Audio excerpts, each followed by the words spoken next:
Reactivity series लिख रहा हूं, देखो का, ना, का, मग, अल, झे, फी, बी। ठीक है, लास्ट में आपका आता है यहां पे गोल्ड। यहां पे मैं प्लैटिनम अभी लिख रहा हूं, ये एनटीएस के टाइम में आपको यूज होगा इसका। सो यहां पे एयू आ गया, बाद में एजी आ गया, एचजी आ गया और बाद में कॉपर आ गया। देखो यहां तक ये रिएक्टिविटी सीरीज, ये डाउनवर्ड मैंने एरो दिखाया है यहां पे। देखो ये सबसे हाईली रिएक्टिव है, पोटेशियम ये सबसे हाईली रिएक्टिव है। बाद में देखो यहां पे कहां पे है हाई रिएक्टिव, आयरन आपका यहां पे है, ठीक है, कॉपर कहां पे है, यहां पे है। सो हाईली रिएक्टिव कौन है, कॉपर है कि आयरन, आयरन सॉरी। तो ये आयरन क्या कर रहा है, कॉपर को डिस्प्लेस कर रहा है। सो डिस्प्लेसमेंट रिएक्शन में क्या होता है, higher reactive element displaces lower one, इसलिए वो तैयार हो गया फेरस सल्फेट और बाजू में यहां पे कॉपर आ गया। समझना है। सो ये रिएक्टिविटी सीरीज है, इसको याद कैसे करें, का, ना, का, मग, अल, झे, फी, बी। देखो का, ना, का, मग, अल, झे, फी, बी, बीच में कॉपर रखो बाद में ये सेंटेंस होने के बाद, और नीचे श्याम, क्योंकि सबसे लेस रिएक्टिव कौन है, platinum.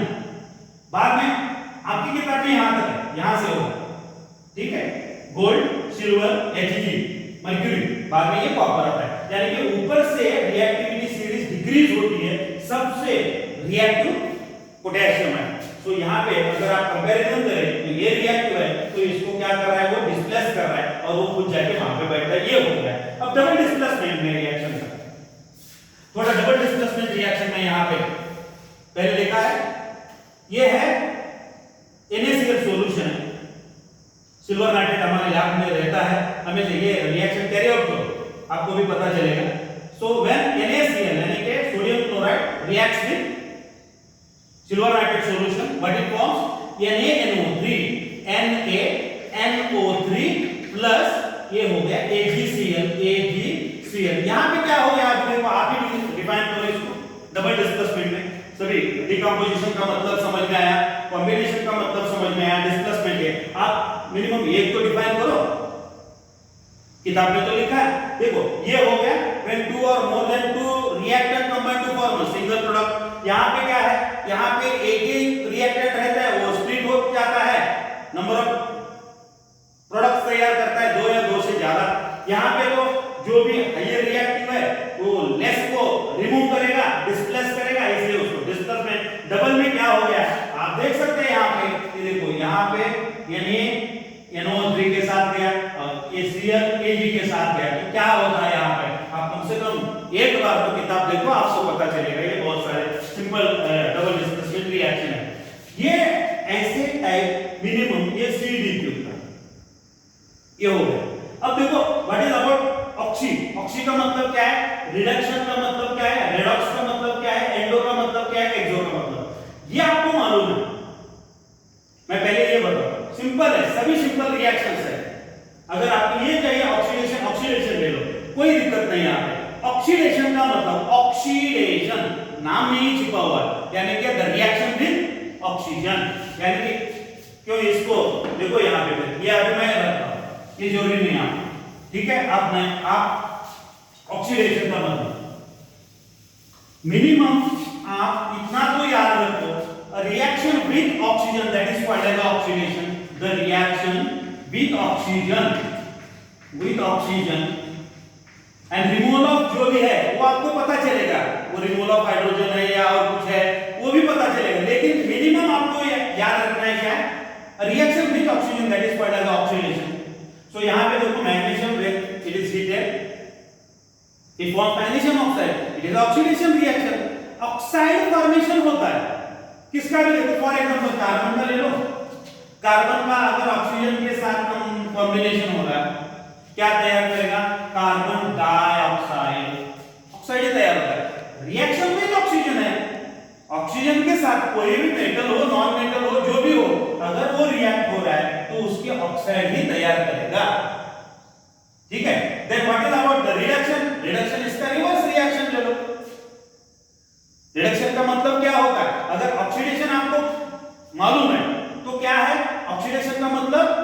Reaction with oxygen and removal of hydrogen. At the same time अगर रिडक्शन का लिया तो reaction with hydrogen removal of oxygen होगा, तो उसकी रिएक्शन आप लिख सकते हैं, जरूरत नहीं है यहाँ पे पुट अप करने की। What is about the redox? देखो ये बहुत इंपॉर्टेंट रिएक्शन है, रेडॉक्स, REDOX। यहाँ पे देखो रेडॉक्स, दो वर्ड है, यानी कि यहाँ पे रिडक्शन भी है और यहाँ पे ऑक्सीडेशन भी है।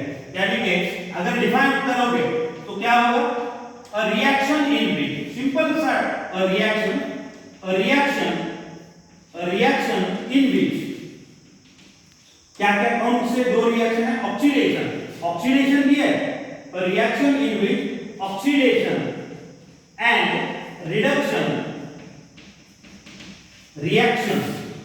reactions takes place simultaneously. That reaction is termed as redox reaction. यानी कि जिस रिएक्शन में ऑक्सीडेशन भी होता है, रिडक्शन भी होता है, उस रिएक्शन को आप क्या बोलोगे? रेडॉक्स रिएक्शन बोलोगे। सो C/D³ ऑक्सीडेशन, रिडक्शन और रिडॉक्स, ये इतना सा आपको सिर्फ अभी मिनिमम इनके नाम मालूम होना चाहिए। इतना नाम भी मालूम हो गए तो जब भी हम क्लासरूम में बैठ के आप ये सब चीज लर्न करेंगे तो और भी अच्छा होगा। सो सिर्फ अभी तक इसके डेफिनेशन थोड़ा, इसके जो भी टाइप्स है वो याद रखो। और नेक्स्ट यहां पे एंडोथर्मिक और एक्सोथर्मिक, ये दो टाइप हैं। अभी इसको देखो, एक्सोथर्मिक, एग्जॉस्ट मालूम होगा, एक्सो यानी कि हीट इवॉल्व, एक्सोथर्मिक रिएक्शन का, a reaction in which heat evolve, a reaction in which heat is evolved, that reaction is termed as an exothermic reaction. So जिस रिएक्शन में हीट इवॉल्व हो जाता है, बाहर आ जाता है, बराबर, उसको आप क्या बोलोगे? एक्सोथर्मिक। और एंडोथर्मिक, एंडो यानी कि अंदर, बायोलॉजी जब भी आप लर्न करोगे आपको एंडो पैरासाइट ये वर्ड मालूम होगा। एंडो यानी कि वो अंदर रहते हैं, जो भी पैरासाइट है वो अपने ह्यूमन बॉडी में या किसी एनिमल के बॉडी में भी रहते हैं। सो एंडोथर्मिक उसको बोलते हैं।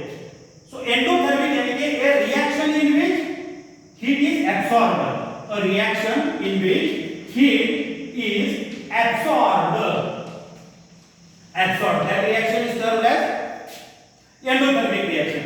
क्या डेली लाइफ में हम एंडोथर्मिक रिएक्शन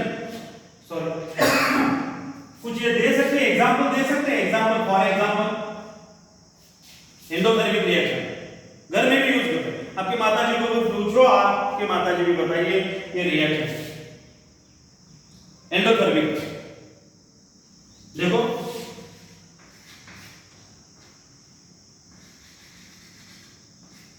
इसमें आप NaCl और ये हो गया वाटर, क्या हो गया? घर में है, हर एक के घर में table salt. Okay, so salt solution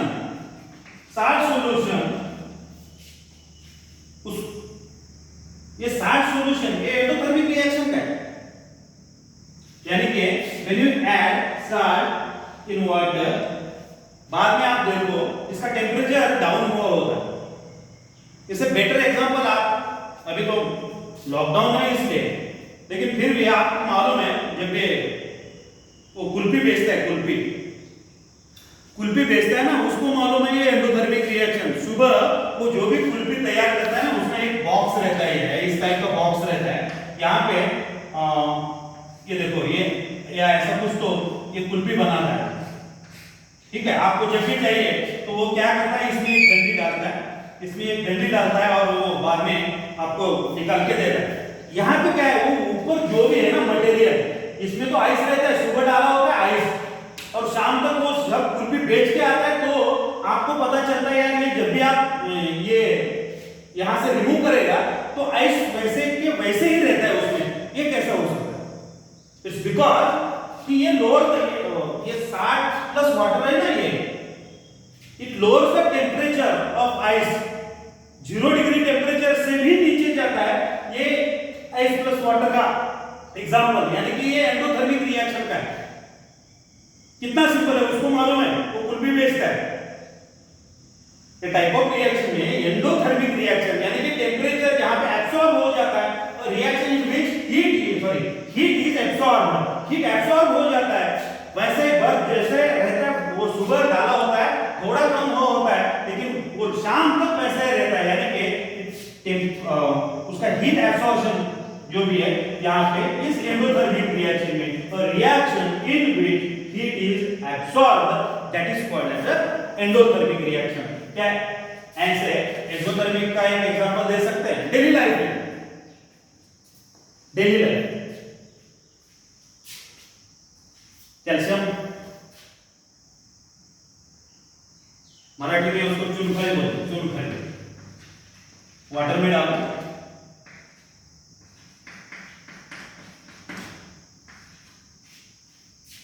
exothermic it get evolve, वो अगर बकेट में भी डाला हुआ तो बकेट भी गर्म हो जाती है, ठीक है। सो कैल्शियम ऑक्साइड हो, लाइमस्टोन हो, ये सभी पानी में डाल के देखो, आपको इस रिएक्शन का एग्जांपल मिल जाएगा। A reaction in which heat is evolved that is called as exothermic reaction. और एंडोथर्मिक रिएक्शन में a reaction in which heat is absorbed that reaction is termed as endothermic reaction. और एक बहुत simple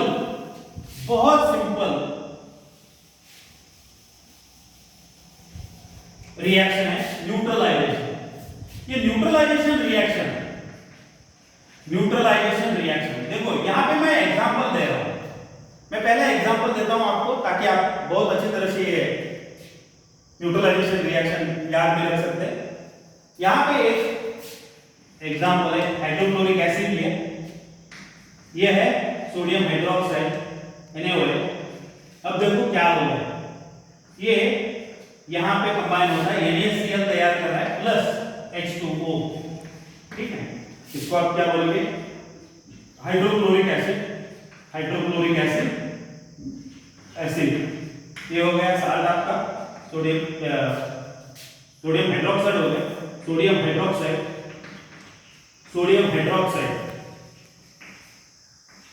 ये हो गया आपका साल्ट NaCl, सोडियम क्लोराइड ये हो गया वाटर, ठीक है।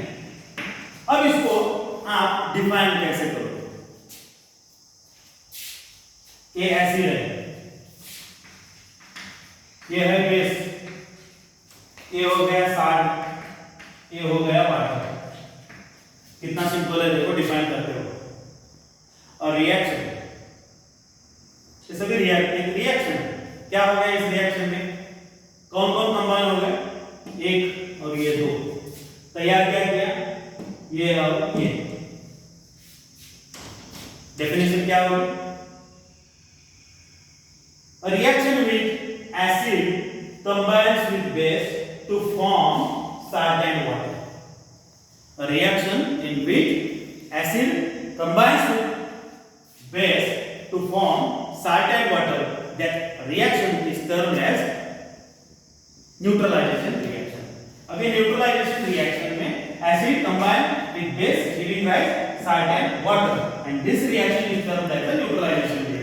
बाकी के जितने भी नोट्स है ना, सिंपल नोट्स बाद में आपके साथ में ये डिस्प्ले करूंगा, लेकिन जरूरी है आपको what is mean by this CDQ। C का मतलब कॉम्बिनेशन, दो या तीन रिएक्टेंट प्रोडक्ट सिर्फ एक, that is a combination. What is about D, पहला D डीकंपोजिशन, यानी कि रिएक्टेंट एक, तैयार होने वाले प्रोडक्ट दो या ज्यादा। What is about displacement, उसके लिए एग्जांपल दिया था कॉपर सल्फेट का और आयरन का, यानी कि हायर रिएक्टिव एलिमेंट लोअर को डिस्प्लेस करेगा।